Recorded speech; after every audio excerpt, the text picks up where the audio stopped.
Hi, this is Micah Butler, and I'm doing a graphic to explain Erikson's stages of psychological development. So, Erikson believed that everyone had to go through crises, and most people go through them and are able to put them behind them and move on. But some go through them in different times of their life whenever it's not necessarily in the stages that he had. So, the first stage that Erikson believed is the trust versus mistrust, which is birth to 18 months. During this stage, children should form basic trust in their environment. The second one is autonomy versus doubt.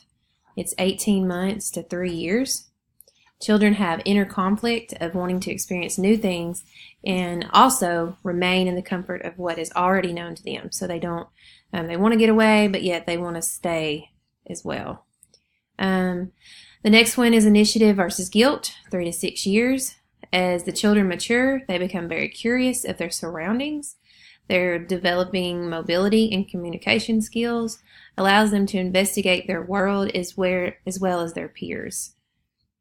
The next one is an industry versus inferiority. And this is from 6 years to 12 years. And this is when they enter school. This shapes a desire for success in an expanded social environment. This is when the parent's role decreases as time spent with them diminishes. They have more to do with their friends. They also develop some stress with trying to please like teachers as well as parents and themselves. Okay, the next step is identity versus role confusion. This is 12 to 18 years. This is when they start questioning, who am I? Peers' opinions become more important to them than their parents. They're wanting to figure out, who am I? What do I need to do? What am I going to do when I grow up? And so there's lots of confusion during this time, but it's also a time that they figure out who they are. And that leads us to intimacy versus isolation, which is in young adulthood. This is the point where they begin searching for a life partner.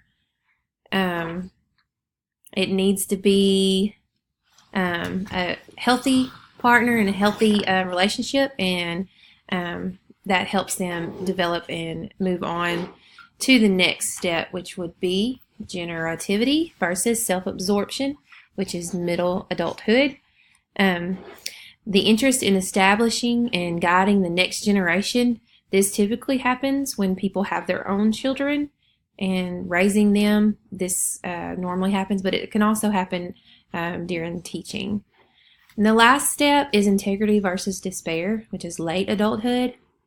This is the final stage of life, and it's reflecting over life's accomplishments and failures. It's just a time when you're looking back over your life and you deciding, this was fabulous, or this I didn't do so well, but you're kind of you're just going through what you went through and evaluating your life. And that's it. I hope you enjoyed the presentation and that it helped you understand a little bit more of Erikson's stages of life. Thank you. Bye-bye.